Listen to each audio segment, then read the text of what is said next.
Instituto Professor Calazans. Do zero ao sucesso no empreendedorismo.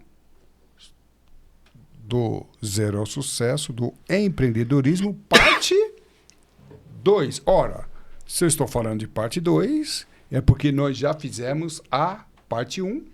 E espero que você tenha assistido, que foi realmente um sucesso em termos de visualizações. E daqui a pouco eu vou apresentar ou reapresentar os nossos convidados que participaram da parte 1, que teve aí um desfecho muito, muito legal. Ontem mesmo eu estava conversando com uma empresária, microempresária, a Ana Clara. Ela falou, olha, o primeiro vídeo eu assisti, foi tão bom que eu assisti 3 vezes e pretendo assistir mais. Então eu faço um convite para que você conheça a parte 1, está no canal do YouTube. Inclusive eu vou deixar o link na descrição desse vídeo aqui para que você assista a parte 1. Está muito interessante. Olá, tudo bem? Eu sou o professor Calazans do IPK. Estamos aqui no SampaCast, lá para Vila Romana, São Paulo, capital. Apoio técnico de Rafael. Muito obrigado, Rafael. Antes de nós entrarmos no assunto propriamente dito, eu faço um convite para que você conheça um termo, um tema, uma concepção muito interessante, que nós produzimos um vídeo sobre esse assunto, nexialismo, e a importância desse assunto no mundo corporativo, empreendedorismo, vida profissional e até mesmo acadêmica e estudantil. Aí eu pergunto, você é um nexialista? Inclusive eu fiz até um específico, nexialista na aviação. Conheça esse assunto, eu confesso que não conhecia, é um tema antigo, da década, na verdade, 1950, foi cunhado aí por um grande escritor de ficção canadense. Esse assunto é muito interessante. Na parte 1, nós falamos dessa concepção, que um empreendedor ele precisa ser um nexialista. Claro que nós não usamos esse termo, nós fizemos essa abordagem. Então, conheça esse assunto nesse vídeo e você vai ver a importância de um nexialista no empreendedorismo e vida. Tá ok? Do zero ao sucesso do empreendedorismo, parte 2. Antes disso, deixa eu só falar de um curso que está sendo lançado pelo IPK, professor Calazans, que é de comunicação e oratória, mas um detalhe, que é o pitch. Né? Nós falamos com o nosso convidado aqui, que daqui a pouco apresenta, o Pedro, a importância do pitch dentro do empreendedorismo. Então, se você quiser conhecer o nosso curso, o pitch, tem uma parte, o curso teórico, onde temos aulas em videoaula. Depois tem o curso prático. O curso prático é muito interessante. O professor Calazans, por intermédio de uma plataforma, ele faz encontros com os alunos e nós fazemos ali a prática de tudo aquilo que foi ensinado na parte teórica. Muito legal esse curso e acompanha aí um e-book. Então, se você quiser mais informações, você pode fazer parte aqui do grupo do professor Calazans, Comunicação Oratória. Ali, todas as informações em relação aos nossos cursos, eventos, serão aí divulgados no nosso grupo do Zap Professor Calazans. Fazendo parte, você vai ter acesso, tá? Ou então um contato com o professor Calazans no e-mail calazans.daniel@gmail.com ou o nosso telefone 8693-6733. Eu vou corrigir aqui que está errado aqui, só para a gente... É 9, tá? 98669. Deixa eu pôr o óculos aqui. A idade chega, sabe como que é, né? É 98693-6733. Isso, agora sim. 98693-6733. Fazendo contato com o professor Calazans, nesses contatos, você vai adquirir, ter, né, mais informações sobre os cursos do professor Calazans. Vamos lá, então? In front of me, à minha frente aqui, está o nosso amigo Pedro Pontes. E aqui à minha esquerda, o Dr. Levi. Dr. Levi, você teve várias referências ali. Eu achei que o pessoal, nos comentários do vídeo 1, fez vários comentários, né? Por que essa? Você pagou aí para o pessoal fazer referência a você? Quanto que tá um comentário, um clique aí falando do seu nome aí?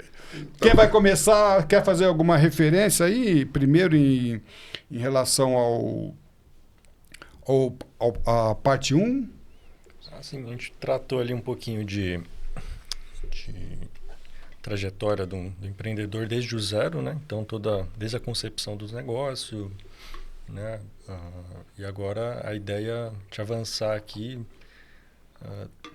trazendo aqui, beleza, sair do zero, e agora? Qual que é o próximo passo, né? O que é o esse zero negócio, mesmo? né? Né? O que a gente abordou no zero? Só para a gente fazer uma retrospectiva aí. A concepção de um negócio, né? Então, acho que um dos principais pontos, né, quando a gente fala de conceber um negócio, é você resolver um problema. Todo negócio ele nasce para resolver um problema, de fato, né? Inclusive, então, nós falamos isso, né? O nexialista, que eu tanto falei, o que é o nexialista? É um profissional que resolve problema ou cria produtos e serviços. Então, esse tema aí, descobrir um problema, qual problema você resolve. Esse ponto eu acho que é importante, não é? Exatamente. No mundo das startups, onde você lida com inovação, principalmente, mas isso para todo tipo de negócio, né? Então, você nasce para, a gente fala, resolver uma dor, né? Que dor que você resolve. Isso vai evitar de você criar coisas que, às vezes, está só na sua cabeça, ou só é útil para você, ou, enfim, os vários mais variados casos. Dos outros, né? Não o seu, né? Porque o meu problema é falta de dinheiro. Exato. Então, você tem que, assim, e o ideal, né, para um mercado significativo, relevante, então, é você resolver uma dor. E já é interessante esse ponto, porque você resolve uma dor, né?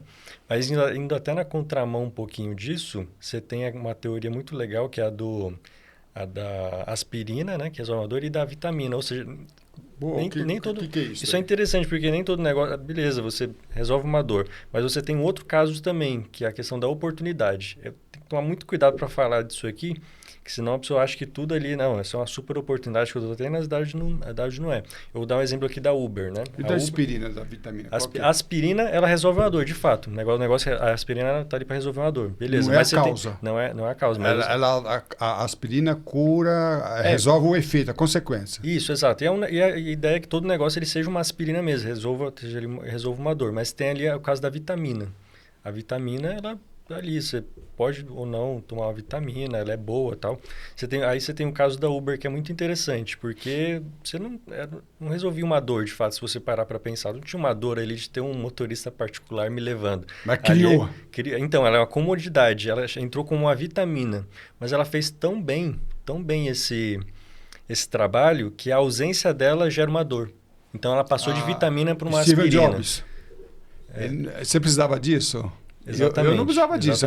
Eu achei que não precisava. Agora, eu não vivo sem isso. Você vive isso aí? O WhatsApp, por exemplo. Existia SMS, mensagem de texto. Só é uma vitamina. Um produto que foi muito bom. Só que aí eles transformam. Só que tudo vai convergir para você resolver de fato uma dor. Só que foi uma vitamina. Foi algo tão bom. Ele fez o trabalho tão bem ali. Olhou, aperfeiçoou. Que a ausência dele gera uma dor. Ou seja, tudo converge para a dor, né? Aí eu pergunto para você. Desinstala agora a Uber do teu celular. Ou o WhatsApp. Você não desinstala. Interessante. Então, um produto, um serviço que a gente não achava que não precisava. Ele criou aquele produto. Agora, e aí, esse é interessante, né? Esse é o visionário, né? Exato. Só que aí vale ressaltar assim, que é um caminho que tem assim, tomar cuidado, porque senão você acha que tudo que você vai fazer... tá, eu estou vendo aqui uma grande oportunidade. Claro que você vai ter todo um passo a passo para validar isso daí e por aí vai, né? Que senão é fácil, né? O ideal mesmo é você o quê? Você resolver identificar uma dor e buscar uma solução para aquilo. E como que se identifica essa dor, cria essa dor? Porque eu conheço aquela expressão, se Ford perguntasse para as pessoas o que as pessoas queriam, na época as pessoas iam preferir uma charrete mais rápida. Cavalos um cavalo mais rápido, né? Exatamente. Então, e ele não, ele inventou ali o carro, né? Então, acho que é complicado, né? O Steve Jobs, né? Ele criou aqui um dos mentores da tecnologia. Então, como que fica para identificar qual é criar essa dor que não existe?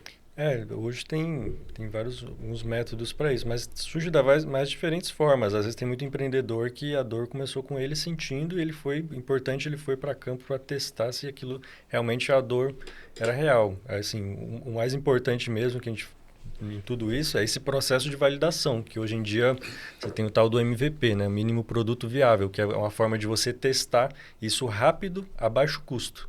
Então, você faz isso... Imagina se eu tenho existe o carro, por exemplo.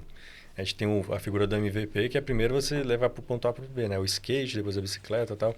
Para construir uma Ferrari, imagina se não serviço para nada. O dinheiro que você ia gastar com tudo isso daí. Tá. Né? Então, você identificar o produto, a dor, e tem os passos. Como Isso. que eu faço isso?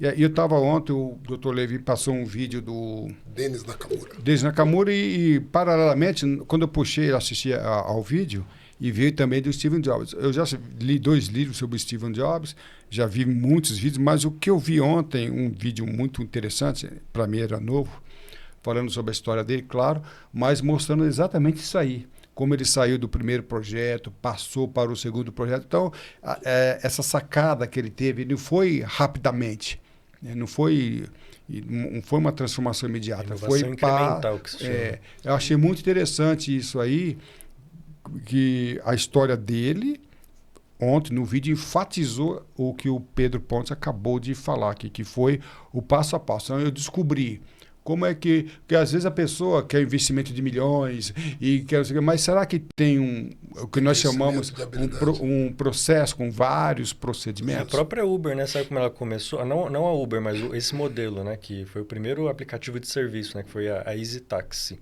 Depois, lá, eu acho que a 99 comprou, enfim, lá, meados de 2013, nem tinha smartphone. 2% das pessoas tinham smartphone no Brasil, para ter 2%? noção. Eu acho alguma coisa assim. Eles tiveram que criar mercado, eles compraram smartphone e deram para os motoristas. Tá?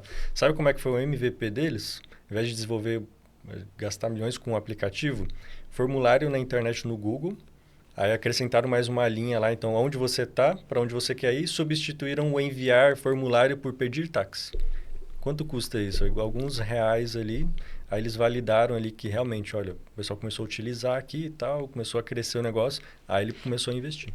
Queria fazer um paralelo lá, o Rolim, quando criou a TAM, né, conheço a história do Rolim, até que a TAM chegou a ser uma das melhores empresas do país, não sei como está o ranking hoje, mesmo porque hoje não é mais TAM, é Latam, mas ele começou com táxi aéreo, com aeronaves pequenas, aeronaves monomotoras. Então, você vê a história do Rolim, agora, né, Airbus, uma frota nacional, uma outra frota internacional, mas o começo do Rolim foi assim. Inclusive, eu tenho um vídeo que fala do teco-teco ao jato, ao Boeing. Eu tenho um vídeo, apesar que naquele caso é voltado para a comunicação e oratória. Mas as pessoas precisam entender, nós enfatizamos no primeiro vídeo, no primeiro encontro nosso, que tem os passos a serem seguidos. Então, eu posso traçar um objetivo, tá? Mas para eu chegar no objetivo, quais são os passos? Eu acho que isso aí também é um ponto bem interessante, né? Como você acabou de falar aí, né? Esse negócio eu achei interessante, incrementar os motoristas com equipamento, não é isso? Com dispositivo. Isso, exato. Então, ele teve que... Esse foi uma estratégia que nós chamamos o nexialista, que você vai assistir esse filme, desculpa, esse vídeo, ele tem o nexialista, que para mim é uma concepção importante dentro do empreendedorismo, ele tem que ser o estrategista. Tá? Inclusive, o estrategista em empresas, ele tem esse papel de conectar assuntos diferentes e montar um caminho. A gente é estratégia, né? A gente fala estratégia, seria nesse sentido. Ok, doutor Levi Ribeiro? Muito bem. Doutor Levi Ribeiro esteve conosco aí. O que a gente O que você tem a falar aqui diante do que a gente já comentou? Então, o que a gente viu, né? Eu tenho vários contatos, tanto no Brasil como fora do país, né? Realmente passei para os Estados Unidos, para o Japão, para alguns países. Foi assim, espalhando, foi. Né? Tipo, você joga uma pedra na água, ela vai... As ondas. Aquelas ondas. Então, o que a gente viu, a maior preocupação hoje, e depois de sair do zero? Tá. Há uma escada. Deixa eu fazer um corte aqui. Quando você fala sair do zero, quando é que a gente saiu do zero, chegou ali no sucesso? Seria quando alcançou ali o vice do anjo? O vice do anjo ou não? Eu diria o negócio começou a andar ali. Já começou a andar? Passos, Porque no semana passada, no podcast passado, a gente falou, quando o negócio começa a andar. E a pergunta é, quando começa a andar? Quando entra o dinheiro? Digamos que quando ele dá para dizer que ele tem um negócio ali, vamos falar que seja uma doceria, uma loja de já está funcionando. Que já está funcionando, eu diria Começou isso. Não quer dizer que está milionário. Isso, exatamente. Começou a andar. Ele tem um negócio, basicamente. Tá bem, o negócio já está na mão. Ele saiu da ideia. Saiu da ideia, exato. Saiu do papel, concretizou, materializou. É isso. Exato. E isso quer dizer, né, que não está concluído, né? Então, é um primeiro passo importante. Então, é uma escada. Tá. E nessa Ninguém escala a gente já sabe materializou. Ninguém sabe tudo de fato. Então, se você pegar alguns livros, exemplo, eu gosto muito do Monge Executivo, né? Que ele já diz sobre 2, conhecimento e habilidade. O camarada não tem nenhuma habilidade, nenhum conhecimento, é zero. Tá, antes desse nosso bate-papo aqui. É zero, sem conhecimento e sem habilidade. O segundo ponto, você é uma bola. Ah, sim, é uma bola. Aí essa bola é uma bola de basquete. Então, ele não tem habilidade, mas ele tomou um conhecimento que é uma bola de basquete. O terceiro estágio, ele procurou saber o quê? É isso que nós estamos colocando desse nível para subir. Ele tem um conhecimento que é uma bola de basquete e tem as regras. Então ele já começa a estudar regras, a metodologia. Quando ele aprimora isso tudo, o que vai acontecer? Michael Jordan jogava assim, pegava a bola de costa. Ele tinha tanto habilidade. É igual o jogador da década de 70, né? Rivelino fazia uma jogada de 100 metros, o outro jogador já estava lá. Né? Assim, ele jogava sempre para trás, a habilidade é tanto que ele já tinha conhecimento que ia cair lá. Jogava. Então, são esses estágios. Deixa eu fazer uma parte. Habilidade, o doutor Levi falou uma coisa muito interessante. Então, eu tenho conhecimento. A habilidade é prática. Prática.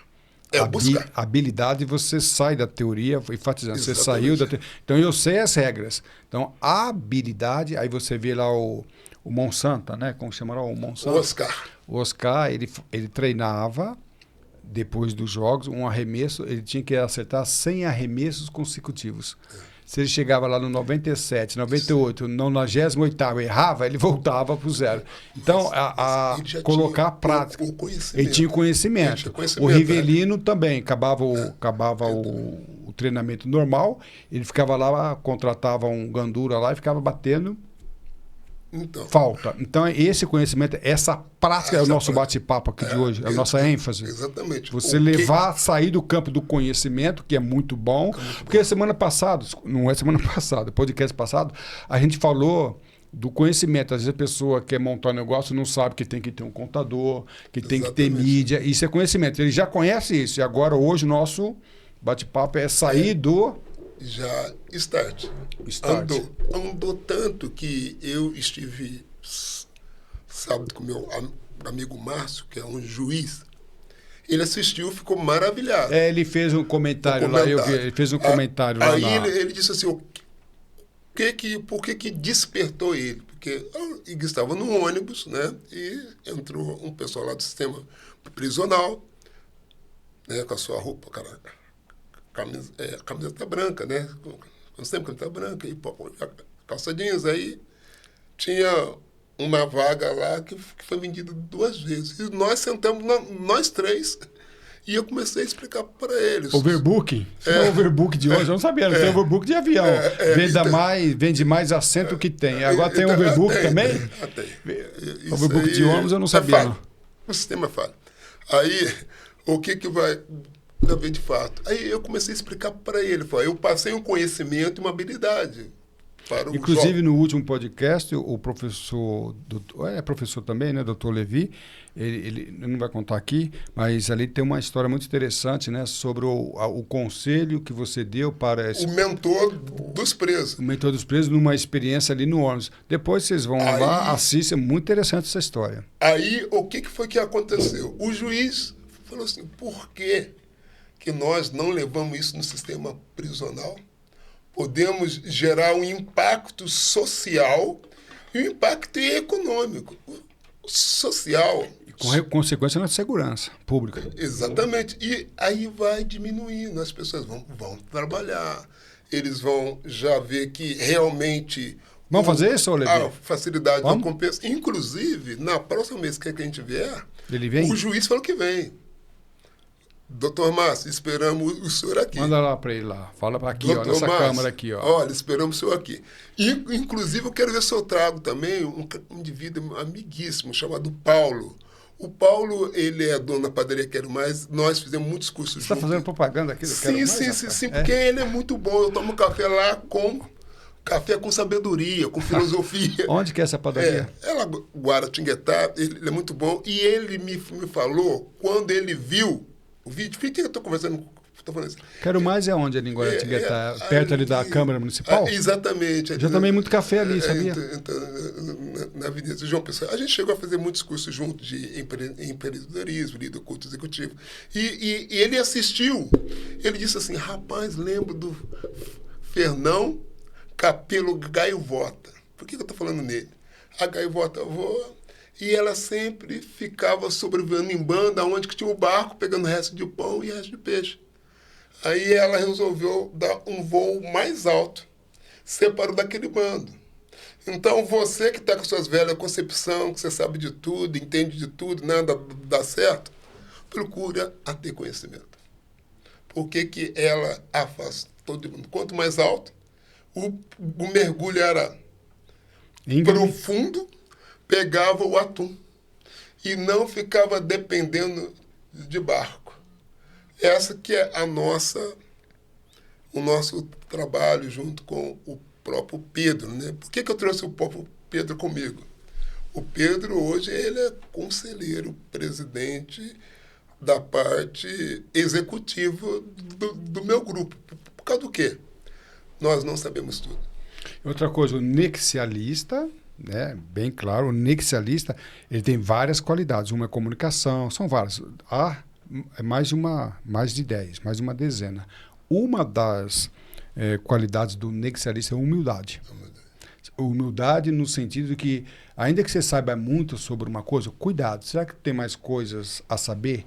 E muitas vezes os consultores, né, falam que algumas pessoas não conseguem lograr êxito nessa característica de nexialista porque não é humilde. Já sei tudo, entendeu? Não preciso aprender mais nada. E aí, né, a gente vê aí a Kodak quebrou a cara por causa disso, né? Falar disso, o Google, gente, está sendo ameaçado. O Google, né? Que é o nosso negócio perto do Google, né? Então... Inteligência artificial também, que tá já tudo muito rápido lançou hoje. o chinês agora. Lançou, que é o... Esqueci o nome, hein? DeepSeek. Então a gente vê... mais rápido e mais barato. Não, e mais barato não. Muito mais barato. Se eu não me engano, 100 vezes. Assim. Só que tem uma coisa ali, tá?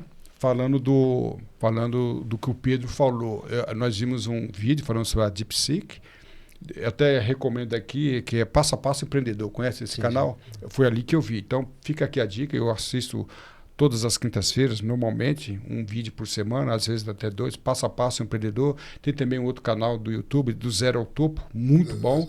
Do Zero ao Topo, mas eu vi do Passo a Passo quando eu vi isso do DeepSeek. E do DeepSeek, Pedro Ponce, fala exatamente o que você falou, dos passos.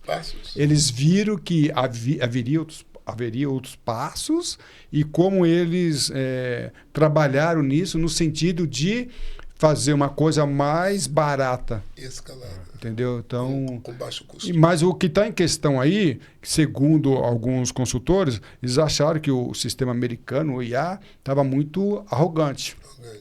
Como se tivesse já dominado. A humildade. Dominado. Aí entra a humildade. Se eu não sou humilde, e humilde não é aquele cara de trouxa, não. Humilde é aquela pessoa que se coloca no sentido de querer aprender. E hoje as pessoas têm dificuldade em aprender, tá? E aí, um outro ponto que as pessoas estão falando aqui é desaprender. O que é desaprender? Será que aquilo que eu aprendi talvez já esteja obsoleto? A Kodak quebrou a cara por causa disso, né? A Blockbuster, a Netflix propôs para eles essa concepção. Não dominamos o mercado, sabemos de tudo. E estava nascendo... E o nexialista ele difere. Tem um nexialista, o que é o nexialista? Ele tem um trio aí, um triângulo. Tem um especialista, que é aquele que sabe muito de pouca coisa. O generalista, que sabe pouco de muita coisa. E os especialistas fazem que o nexialista ele faz o meio campo, ele aborda todos esses pontos. Mas só que qual o problema do especialista? O especialista, ele é resistente à mudança. Ele sabe tanto, ele estudou tanto de um determinado assunto, que ele é resistente à mudança. Então, ele não quer mudar. Não, eu estudei muito. Eu estudei isso aqui faz 10 anos. Eu fiz uma especialização, eu fiz pós, eu fiz mestrado. Ele sabe tanto, então ele fica fechado. E aí que ele quebra a cara. E se nós olharmos para Kodak, Blockbuster e outras concepções do relógio quartzo, lembra, né, da Suíça. A gente está falando recente também, Ecobase, né? Ecobase. Então, se a gente cuidar, então, um nexialista, isso independente da dimensão, ele precisa ser uma pessoa humilde, que foi o ponto que o Dr. Levi falou. O que é aprender? Você sabe, não sabe tudo, precisa aprender. E o maior problema não é aprender, é desaprender para aprender um novo conceito. Quem não está nesse contexto, né, doutor Levi? Há um psicólogo americano, achei fantástico. Ele diz o seguinte: é necessário de você desaprender para aprender de novo. Você Mas ninguém quer desaprender. Então, quer dizer, a grande... né, eu falo muito de livro que eu leio muito mesmo. Né? Tem uma parte que mexeu no meu queixo, que ele diz assim: as velhas concepção não te levam ao novo. Quer dizer, eu achava que sabia tudo e não sabia nada. Pedro, você pode me ajudar? Sim, tal. O Pedro até me apresentou o Denis Nakamura, que tem... Olha, ele conseguiu alcançar 2 unicórnios. Quando eu estava vendo a palestra dele... O unicórnio é o que mesmo? Uma startup que ela alcança o valor de mercado de $1 bilhão em menos de 10 anos. Menos de 10 anos? Menos de 10 anos. E ele conseguiu 2? 2. E eu conversando assim com ele numa simplicidade. Ele é muito humilde. Aí eu estava vendo algumas palestras dele e ele disse assim: você tem que separar uns minutos do dia para estudar. Eu falei, o que esse cara está estudando mais? Porque ele tem assim, algumas empresas muito simples, não aparece, não precisa aparecer. Entendeu? Ele está estudando, ele falou, eu estou matriculado em um, e outra coisa que ele deu uma grande dica: tem muitos cursos de graça, Pedro. Sim. Muitos cursos de graça, de mentoria. A gente tem a maior biblioteca do mundo no nosso bolso hoje, né? Então quantos livros cabem aí? Quantos livros cabem? Eu recebi, foi você que passou, 400 livros. Rapaz, eu vou ter que viver, eu estou buscando a eternidade, porque para ler esses livros eu vou ter que viver uma eternidade, porque na minha vida normal aí não vai dar. Então, assim, o que a gente orienta quando você saiu do Papo Zero, né? Quer dizer, nada vai ser um sucesso absoluto de cara. Então, você já tem que começar a abrir a sua mente. Exemplo, houve um grande período da humanidade lá na Europa, né? Que o indivíduo desenhou o chamado Teorema de Pareto, né? Quer dizer, 80% consequência, 20% a própria causa. Ele começou a estudar. Falei, como que eu vou sair disso aqui? Entendeu? Por exemplo, você tem sua empresa, você está querendo já colocar algo assim, não desista. Procura saber. O procurar de saber é muito importante. Eu vou fazer uma...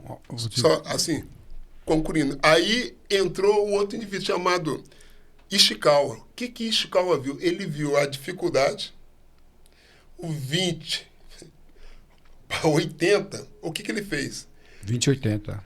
Ele criou os 6M. Falei, esse 6M, eu vou fazer esse 20, não virar 80, virar 100. Aí ele coloca o 6M, que é mão de obra, você tem que ter mão de obra. Lembro lá daquela... Primeiro, né, Pedro, que a gente viu lá um indivíduo que era ali já barbeiro, e o outro que era o que você falou? Que já vendia lanche, né?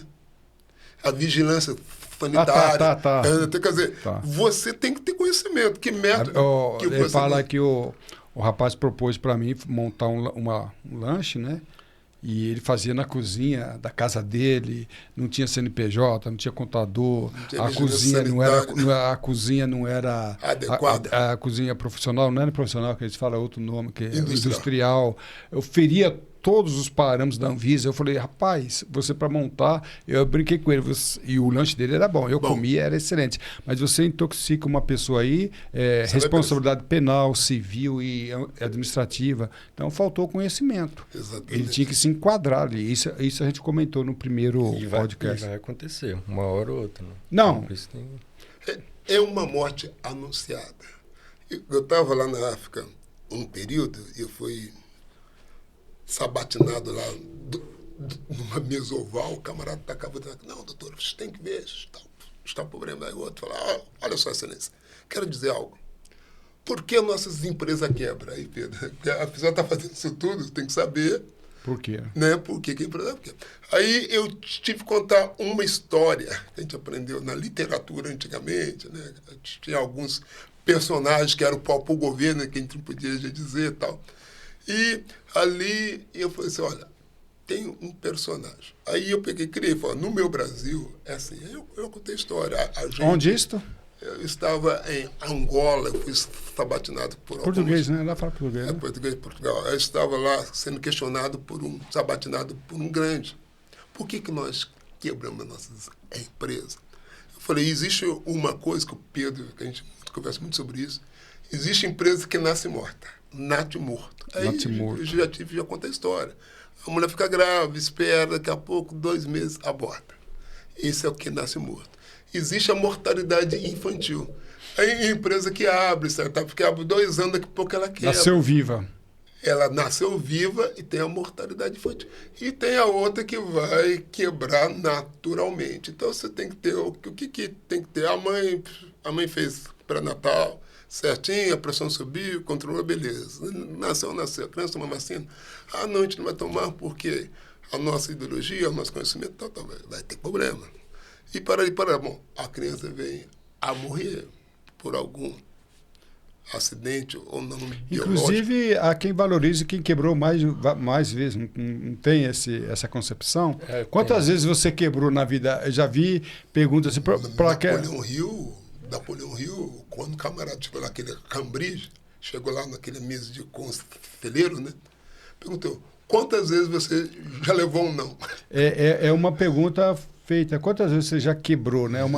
Inclusive, é comentar isso, né? Que a gente está falando aqui de crescimento, até a parte da humildade lá e tudo mais. Então, assim, uma concepção interessante disso dos maiores gestores é você, qual que é o próximo passo, né? A gente pode falar do crescimento da tua empresa. É você quebrar a sua empresa. Parece meio doido isso aí, parece uma coisa contraditória, mas né? Você ser a pessoa que vai... Os grandes gestores, grandes empresas estão constantemente fazendo isso, você matando a própria empresa. Que uma hora alguém vai fazer isso, um concorrente. Então, o melhor ainda que seja você mesmo. Isso aí você vai estar... Com isso, a gente está falando, na verdade, de inovação, disrupção. Então, você tem que estar sempre ali. Porque a gente mesmo lá, agora a gente está cada vez mais mexendo no modelo de negócio, a gente vai matando a nossa própria empresa, crescendo, entendeu? Porque se eu estabilizo, fica ali na estagnação, quem aí para, vai ser outra pessoa. Tá morrendo. Né? Se você está parado, você não está crescendo. Eu não tô, é um engano, né? Eu não estou evoluindo, mas também não estou decrescendo. Não, você parou. Né? Só voltando ali sobre humildade nexialista, as pessoas hoje têm um grande problema em desaprender, ou até não é nem isto. Dentro do meu curso de comunicação, eu tenho um módulo lá que é debate. Como fazer debate. E o problema de como fazer debate, um dos tópicos é você ouvir o seu oponente, vamos dizer assim.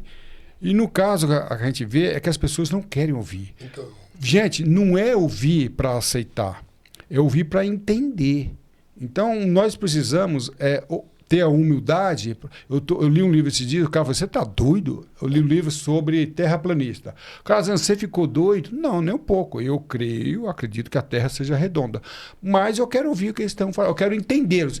Quando eu vou entendê-los, não quer dizer que eu vou aceitar. Examinar tudo, retende o que é bom. Então hoje a pessoa é contrariada, eu sou esquerdista, não quer nem ouvir. Poxa, ouve. Então, no meu curso de debate, eu sempre falo, a gente precisa ouvir. E ouvir para entender. E não é necessariamente aceitar. Então, eu entendi o terraplanista, eu ouvi, primeiro eu ouvi, que ninguém não quer nem ouvir. Ouvi, entendi os seus argumentos, isso não quer dizer que eu vá aceitar. Então, aceitar é outra coisa. Então, qual o problema hoje? As pessoas não têm mais paciência para ouvir. E é compreensível. Você quer ver? Sabe de tudo, né? Não, você quer ver um debate, qualquer assunto, principalmente político, ou não só político. Então, eu estou debatendo com ele aqui. Aí, de repente, estou ali nervoso, entendeu? Impulsivo. Aí ele começa a falar. Vocês prestam atenção que normalmente a pessoa não ouve. Ela está esperando a oportunidade para responder a ele. Não entendeu o que ele fala. Pera um pouquinho. Pedro Pontes. Deixa eu entender. Pedro Pontes, primeiro ouvi. As pessoas não querem ouvir. Ouvi, Pedro Pontes. Agora eu entendi, mas eu discordo de você. Então, hoje, nós não temos esse triângulo. A pessoa não quer ouvir, não quer nem ouvir. Se não ouve, né? Outro dia eu fiz um comentário. Olha só que coisa interessante. Caiu um avião esses dias, eu fui chamado para dar uma entrevista na UOL. E na entrevista na UOL fizeram uma menção do Trump. Né, que o Trump fez um comentário sobre os acidentes que houve lá entre o helicóptero e o avião. Aí eu comecei a minha entrevista e falei assim, o Trump não é uma pessoa qualificada para falar em termos técnicos. Com todo respeito ao Trump, ele não é. Então eu falei assim, cuidado, eu, professor Calazans, eu vou falar aqui sobre aspecto técnico. E estava tendo um desenrolar aí sobre aspecto político. Eu falei assim, olha, o Trump, ele está falando sobre aspecto político. Eu, professor Calazans, não vou levar em conta o viés político, sim, viés técnico. E comecei, só porque eu falei isso, aí vieram os comentários, esse cara é um fascista, ele é um esquerdista. Falei, você entendeu? Então as pessoas aí não quiseram nem me ouvir. Claro, com certeza não quiseram nem me ouvir. Mas pera porque eu não sou direita, eu não me posicionei ali, nem como esquerdista, nem como republicano, democrático, nada disso. Eu só quis dizer que a conversa estava iniciando com um viés político e eu não sou pessoa qualificada para tratar o assunto no viés político, como o Trump não é qualificado para tratar. Você foi chamado lá para isso? Não fui. E como o Trump, e eles estavam querendo levar para o lado político. Eu falei, eu não sou qualificado para falar, assim como o Trump não é qualificado para falar do aspecto técnico. E levei a palestra, a entrevista no aspecto técnico. Mas depois o meu filho ligou para mim, pai, você viu lá como o senhor está sendo espancado lá, estão chamando o senhor de fascista, um monte de coisa. Eu falei, então as pessoas... E tem gente que já não me ouviu mais. Ouve, gente, ainda que você discorde, ouve, para pelo menos entender. Então, no mundo... Aí, nós estamos falando de humildade. Isso é humildade. Então, só aproveitando o gancho do Pedro, né? Eu vou falar sobre 2 pontos, né, que foi levantado. Exemplo, a crítica é necessário. A crítica é uma ferramenta. A crítica não vem para destruir. A crítica é mensurável. Depois da Segunda Guerra Mundial, um camarada que eu gosto muito chama Konrad Adenauer. Quem foi esse camarada? Quem? Qual o nome? Konrad. Todo brasileiro colocou é Conrado, por causa dele. Konrad Adenauer. Quem foi esse camarada? Acabou a guerra. Ele já falou, povos alemães vão doar ferro para o Estado. O brasileiro criou ouro, né? Vamos criar ferro para o Estado. Que esse ferro vai ter em cada casa no mundo uma máquina da Alemanha. Vamos atrair bilhões de marcos. Aí eles começaram a dar ferro. Toda casa teria um ferro? Toda casa do mundo vai ter uma máquina alemã. Toda casa, uma máquina. Uma máquina. Essa é a concepção de Bill Gates, casa, né? Bill Gates. Toda casa terá um computador. Steve Jobs, todo bolso terá um computador. Se você vê a sua mãe, sua tia, sua avó, seu parente, o que tinha... Lembra Adenauer, máquina Singer. Sim. De costura. É deles. Toda casa, da minha casa tem 3 máquinas Singer. Foi da minha avó. Do meu pai. A gente você brincava lá? Você ficava...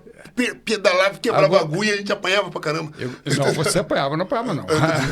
Então, eu gostava de ficar mexendo. Ponto, coisa de velho, hein? Então, mas é esse ponto que eu quero, Pedro, já chegar agora.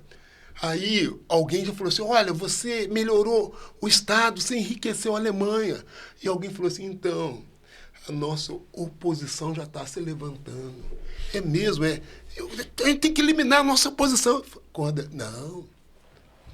É bom eles falar na onde que nós estamos sendo fracos, nós vamos ser fortes. A crítica é construtiva, é isso que o Pedro já está dizendo. Crítica é preciso humildade. É mensurar aonde que você já está fraco. Aí eu vou entrar no outro tópico último, sobre uma matéria que eu vi excelente, Estados Unidos, Brasil, Alemanha. Antes de você mudar, deixa eu só enfatizar. Crítica, para você receber uma crítica, você precisa ser humilde. Porque aquela crítica, normalmente, prevendo uma correção, tem uma verdade ali, né? O problema é hoje que as pessoas não querem ser criticadas. Não, esquece. Isso aí... Oi? Tem uma frase que é muito bacana. Eu lembro de quem quer que fala assim: o verdadeiro líder não é aquele que fala mais alto, mas o que ouve melhor. Então ela fala fechou. Tudo.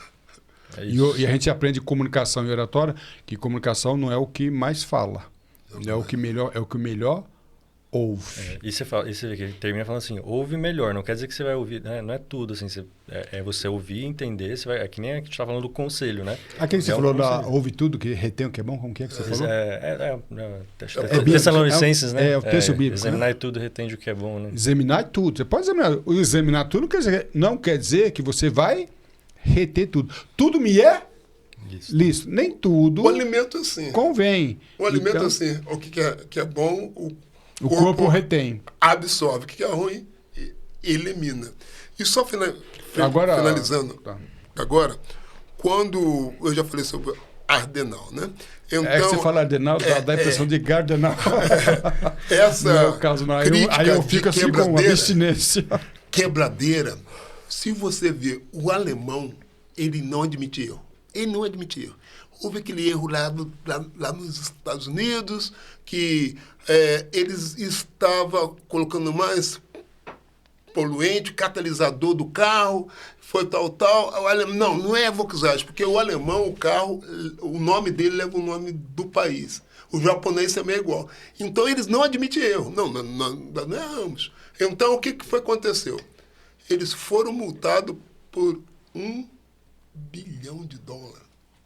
Eles meteram mesmo. Não, estão já poluindo. O alemão não se conteve.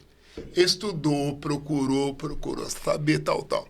E aí eles viram que tinha uma empresa terceirizada, foi feito Tilenol, foi igual, entendeu? Que houve uma sabotagem ali. Foi, olha, nós erramos porque confiamos. A Alemanha perdoou, o Estado perdoou. Parabéns, vocês reconheceram aonde que vocês erraram. E lá no país asiático tem o dia da quebradeira. Eu quebrei. O presidente tem. O dia da quebradeira, eles vão lá e mostram onde foi o erro. O dia nacional, o presidente comemora, todo mundo comemora, porque errar é humano. E nos Estados Unidos? É isso que o Pedro falou. É isso, Pedro, que você está dizendo. Eles torcem para a empresa quebrar o mais rápido possível. Ele quebra e volta à sua normalidade. Posso chamar de autoquebra? Inventar essa palavra. Não, assim, autoquebra. É a própria resiliência, né? Ele vai e volta mais rápido para o seu normal. Volta melhor, né? E no Brasil, só para encerrar a minha contribuição, quando o indivíduo quebra, Pedro, quando o camarada desiste, por exemplo, aí o que vai acontecer? Ele não volta por causa do quê? Vergonha? Vergonha. Falta de humildade. Falta de humildade. A gente não vê brasileiro. Você vê brasileiro só falar vantagem. Comprei essa garrafa lá, não sei, paguei R$5. Mas o dia que ele paga 10, ele não fala nada, né? Ele tem a mania de arrogância, né? Prepotência. O Brasil... Uma vez, num ambiente militar, nós detectamos um erro num serviço de controle de tráfego aéreo. Um erro mesmo teve uma consequência ali não muito boa. E aí nós falamos lá para a chefia, por que não admite o erro? Não, olha que o oficial superior falou, se nós admitirmos o erro, nós vamos admitir que nós somos fracos. Aí eu olhei assim, entendeu? Uma coisa assim tão ridícula, né? Ridícula. E com isso, qual o problema maior ainda é você não corrigir o erro, né? Tem um erro ali.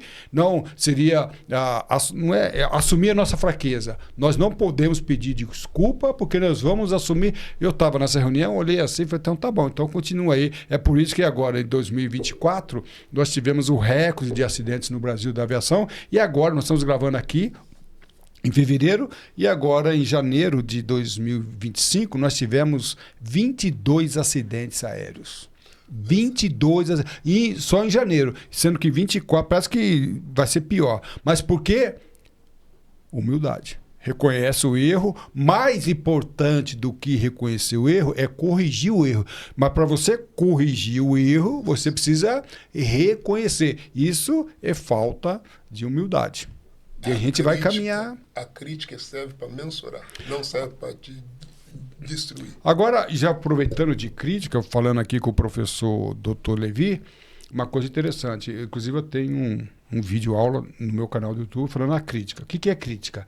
É a arte de apreciar méritos e deméritos e propor a correção. Então, ao crítico. Então, outro dia, dando curso de conversação em inglês, comunicação aeronáutica, fraseologia, a pessoa falou, aquele controlador falou muito rápido. Isso não é crítica. Tá? Então vamos lá. O que é crítica? Quando eu faço a crítica, eu aprecio o demérito. Então eu falei, você só apreciou o demérito. Ele fala muito. Aí o principal da crítica, às vezes há sim um demérito, alguma coisa a ser corrigida. Mas o principal da crítica não é apreciar o demérito, é propor a correção. Então eu falei para ele, então qual é o rate, né, a velocidade da fala? Um documento 9432 da OCI fala que o controlador de tráfego aéreo, o piloto, tem que falar numa velocidade, numa razão de 100 palavras por minuto. Esta é a velocidade. Então, naquela crítica, eu falei, você não fez crítica. Você fez uma fofoca, uma observação crítica, você tem que propor. Se eu não tenho condições de propor uma correção, eu não faço a crítica. Então, eu vou ver, você está fazendo coisa errada. Tá, mas e daí? Isso não é crítica, isso é uma apreciação de demérito. Então, só pode criticar, didaticamente falando, quem tem condições de propor a correção.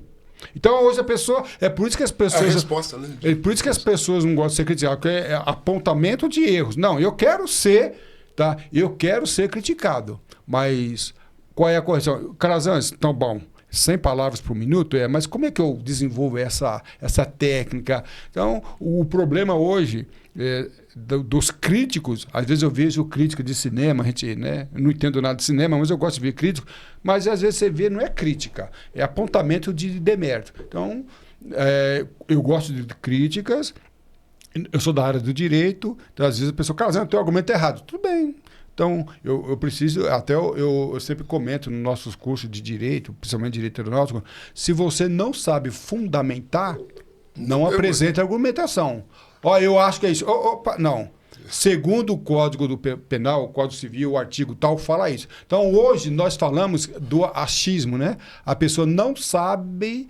As pessoas não sabem fundamentar. Se não sabe fundamentar o que disse... Não tem conhecimento. Não tem conhecimento. Você tem fofoca, entendeu? E eu acho que é isso que pega também, né, Pedro Pontes? Sim, sim. É interessante você ver que a gente está falando de etapas de crescimento do negócio, né? E muito que a gente está falando aqui envolve parte emocional, né? Muito doido isso, né? Porque parece... A gente vai falar de, às vezes, ferramenta, tudo isso é fácil, mas envolve muito essa parte. Tem um estudo da Harvard, que é bem interessante, aquele livro Harvard Business Review. Eu acho que são 10, enfim, são 10 capítulos. Tem em português? Eu acho que tem. Eu vou dar uma olhada. Passa aí pra gente, se tiver, que eu me interesso. Ele é muito interessante, que ele tratando sobre liderança de empresa, né, de alto impacto, e essa questão de tracionamento de empresa, né? Ele analisa vários casos. Antigamente, você tinha perfis ali de CEOs muito definidos, ali, muito característicos, né? Então, era o cara que era o agressivo ali, tipo, nas estratégias. O cara, você vê o Steve Jobs, tinha uma característica ali predominante ali e pronto, né? Ele tem, enfim, tem seus... E teve dificuldade, né? Tem seus prós e contras, mas ele foi muito criticado com isso, enfim. Tem já outros líderes que são mais ali, para parte de equipe, o contrário, muitos tem características predominantes. Tem esse estudo da Harvard que é muito interessante, que atualmente o líder de hoje, ele tem que trafegar, são 6 características, ele tem que trafegar em todas elas. Ele já não é um cara mais característico, porque aí ele vai lidar com... Porque, por exemplo, você vê casos aí, eu acho que a Uber, e olha que até hoje as pessoas ainda estão aprendendo isso, né? Porque a Uber, eu acho que em 2019, 18, ela trocou de CEO, assim, em 2 anos, mais que a gente troca de roupa. Tipo assim, porque eles pegaram assim, vinha um CEO que o cara era muito bom para turnover, né? Que é resolver, mudar a situação de empresa que está não tá andando bem para mudar ali a direção, né? Então ele via ele era muito agressivo em alguma estratégia ali, às vezes comercial, tal. Só que o cara ele era predominante nessa característica. Ele resolveu aquele problema e aí agora? O cara ele é aí vão ter outras características. Aí tinha que trocar o CEO. Aí vinha pro outro problema. Aí a mesma coisa, o cara era muito bom ali para, sei lá, para parte da equipe, RH, aí acabou. Aí resolvi aquele problema. Aí, por isso que a liderança hoje ela tem que trafegar muito bem nesse. Vamos lá, pessoal. Nexialista. Eu tenho, no meu curso de comunicação oratória, eu tenho um módulo. Empreendedorismo, tática e operacional. Né? Eu tenho um módulo que chama temperamentos. Né? Então, são 4. Coléricos, isso é uma ciência ainda antiga, mais atual. O colérico, o fleumático, o sanguíneo e o melancólico. Qual o problema? O mais importante do que, por exemplo, o Steve Jobs era melancólico. Mais importante do que ter um temperamento é ter um comportamento. E qual é o nexialista? A tradução dele, a concepção, é quando você não é uma coisa, quando você transita, você faz conexão, relação entre uma habilidade e outra. Então, o nexialista é aquele que conhece várias matérias, vários assuntos. Não, mais importante do que conhecer é você transitar entre elas e conectar. Então, o Pedro Pontes, eu não li esse livro, tá, Pedro? Mas eu falo no nosso curso que não interessa se você é melancólico, se você é colérico, sanguíneo. Você sabe conectar esses temperamentos. E mais importante do que o temperamento é o comportamento. Eu sou colérico. Impossível. Mas espera um pouquinho. Eu estou resolvendo um problema. Esse problema eu tenho que sair. O colérico normalmente, né? É impulsivo, objetivo. Mas, de repente, eu tenho que ser mais fleumático, mais racional, pensar. Então, lembrando que no mundo corporativo, normalmente, é uma frase muito dita, né? As pessoas são admitidas pelo título, pelo currículo e demitidas por causa da inteligência emocional. Então, tem um currículo maravilhoso, mas não consegue se relacionar com os pares, os subordinados, né? O Steve Jobs, ele teve esse problema, ele ficou fora da Apple, se não me engano, 12 anos, né? E por causa de relacionamento, ele criou a Apple e por causa do relacionamento, tá? Ele foi demitido da própria empresa que ele criou, claro. E depois a gente vê que ele volta a um Steve Jobs melhor. Ele volta ao Steve Jobs melhor. A empresa estava quebrando, não é isso? A Apple estava quebrando e ele teve alguma experiência, né, na própria Pixar, né? Pixar, né? Então, a gente percebe, olhando o Steve Jobs no primeiro momento e no segundo. Então, ele teve um aprendizado nessa área que o Pedro Pontes. Pode falar o nome do livro também? Eu peguei aqui, eu mandei. Gerenciando Pessoas. Gerenciando Pessoas? Esse livro, capinha amarela. Deixa eu ver se eu tenho esse livro aqui. Eu tenho tanto livro. Não, esse eu não tenho. Gerenciando Pessoas. Harvard Business Review. Tá? Legal. Ele é muito bom. Legal, então fica aqui a dica. É um livro fininho, assim, dá para ler numa semana. Muito bom. Agora, e quando você fala aí, Levi, eu vou ver se você mandou para o meu zap? Mandei. Vamos ver se eu consigo projetar ele aqui. Vou citar de novo o nome do meu amigo lá, Pedro, o Paulo. A gente toma café, 15 minutos trocando informação, né?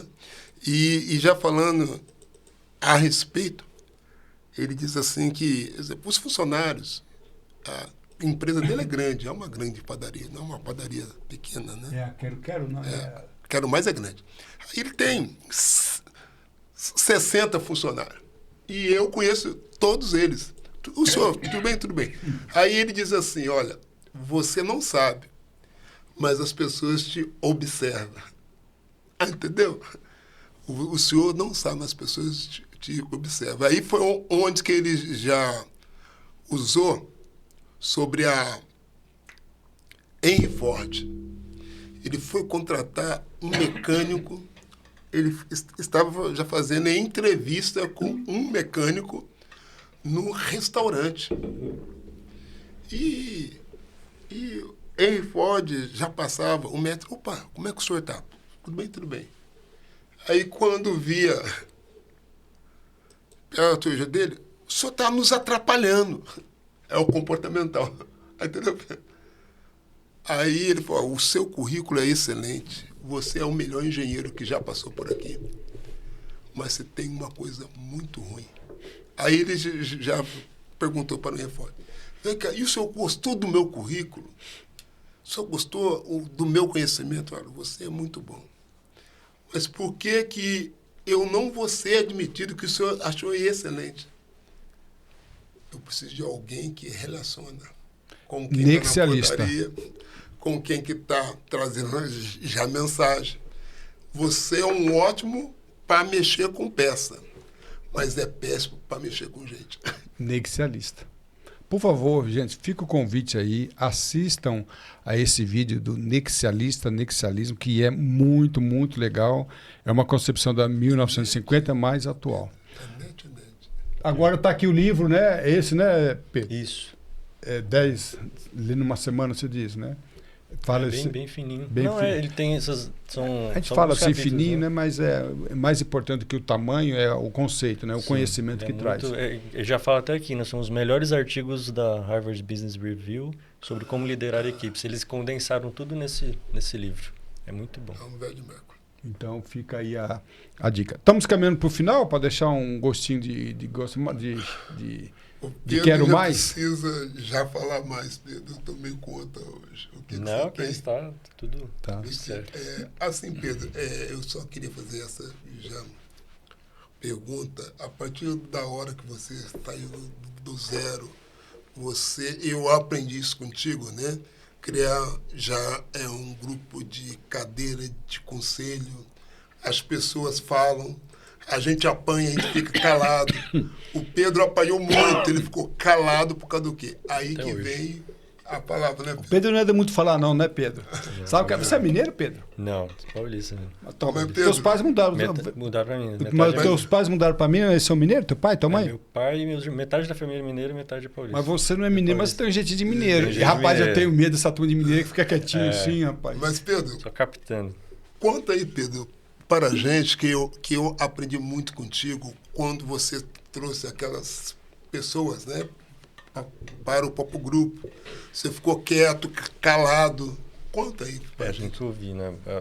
O conselho é muito importante, né? Assim, a gente tá falando aqui da fase de crescimento do negócio, né? Às vezes não precisa nem chegar a ser seu conselho, mas resumindo, seria uma rede de relacionamento, né? Para quem está construindo um negócio, crescendo, isso é importantíssimo, né? Então, ano passado eu não consegui ir em muitos eventos, né, ali do meu setor, né? Questão a empresa está querendo mais atenção, né? Então, enfim, meu sócio participou ali. Esse ano eu já quero participar muito mais. Então, essa rede de relacionamentos faz muita diferença. Até já comentei, né? Já saiu até investidor de um evento que eu nem esperava por isso, mas é parceiro. Então, ou seja, não precisa nem necessariamente virar um conselheiro, mas em suma é a rede de contatos e relacionamento que é muito importante você cultivar. O nosso amigo Denis é isso, né? Ele tem uma rede de contatos aí, eu acho que deve ter... Ele contou uma história rapidamente, a gente não vai contar aqui, sobre como ele conseguiu a NASA como sócio, né?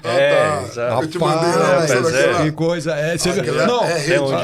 Por favor, a gente não vai falar aqui a história, mas isso que ele fez, contato com o Pedro Ponte, desculpa, o astronauta Ponte. Marco Pontes, é o primo. É o primeiro. É o primo rico. Mas essa história eu gostaria que vocês viram Não, eu tenho aqui. Eu vou fazer o seguinte, eu vou colocar o link aqui na descrição. Coloca aí, então. Quando eu colocar o vídeo aqui, eu vou colocar o link na descrição. Por favor, assista. Qual que é o nome do... Denis Nakamura. Denis Nakamura. Ele coloca a NASA... Denis Nakamura em Angola? Mas eu vou colocar o link aqui. Ele chama ele não queria a NASA como cliente. Né? Ele queria a NASA como sócio. Mas o que eu queria deixar para vocês é como ele articula isso. Não vou contar a história, não vou dar spoiler. Mas o network dele ali que ele faz foi a estratégia. Aí vamos lá? Eu falei que o Nexialista é estrategista. O Nexialista ele é especialista em comunicação. Mas a estratégia dele ali foi fenomenal, né? Tem até uma teoria que fala que você está separado de qualquer pessoa do mundo por 6 graus de conexão, alguma coisa assim. Você está a 6 conexões assim de qualquer pessoa do mundo. Então você ir se conectando, né? E você cultivar isso é importante, né? Muito importante. Primeira coisa ele colocou o Marcos Pontes, né? O atual astronauta brasileiro, né? Não, e uma coisa importantíssima. Ele não conhecia o cara, mas ele conhecia alguém que conhecia. Entendeu? Exato. Aí que vai, alguém que era amigo de Você já viu chegou... aquela história, eu não lembro, uma história muito legal também, que o cara queria casar com a filha do presidente americano? É o comunicação de persuasão, ele liga lá, uma história muito interessante, a gente vai contar, vou contar no próximo encontro, que ele quer casar o filho dele com a filha do presidente. Aí ele telefona para o filho do presidente, telefona para o gerente do banco, presidente do banco americano. Ele faz uma jogada muito interessante. A gente vai falar sobre isso. A gente vai fazer a parte 3, então? Acho que é isso. Não tem logo coisa, faz né, a... muita coisa pra Inclusive, falar. vamos fazer o seguinte, fica aí a sugestão. Você que está nos assistindo aqui no canal do YouTube, o que você gostaria de ouvir, tá?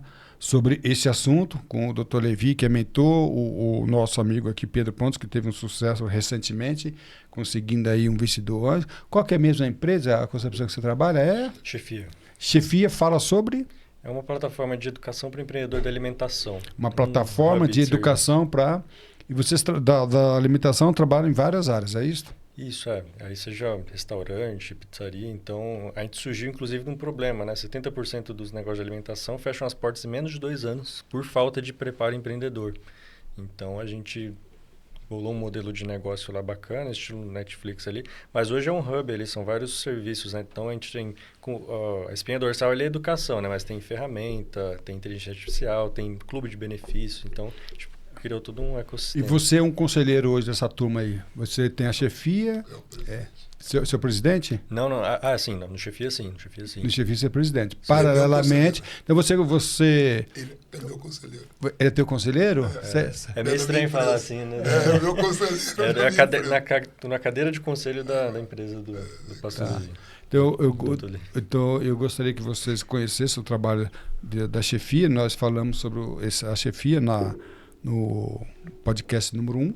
E nós vamos continuar, tem muita coisa para a gente falar. E fica o convite aqui para você, na descrição, o que você quer ouvir dele. Ele, como experiência, conseguiu aí um investidor anjo, passou por um processo, a história é legal. Tá? Mas o que você queria ouvir dele, o professor Dr. Levi aí, né, que tem experiência internacional, né, Angola, eu imagino você falando, Moçambique, né? Imagino você falando no Japão, lá falando japonês, esteve na França falando nos Estados Unidos, mas tudo bem. Então fica aí e eu faço o convite para você conhecer então eu falei de alguns vídeos, né? Falei sobre a crise, que eu vou deixar aqui, falei sobre o nexialismo, o nosso curso de comunicação oratória, enfatizando o lançamento agora de pitch, e conhecer o nosso canal do YouTube, porque tem vários vídeos sobre esse assunto. Assistiu o número 1.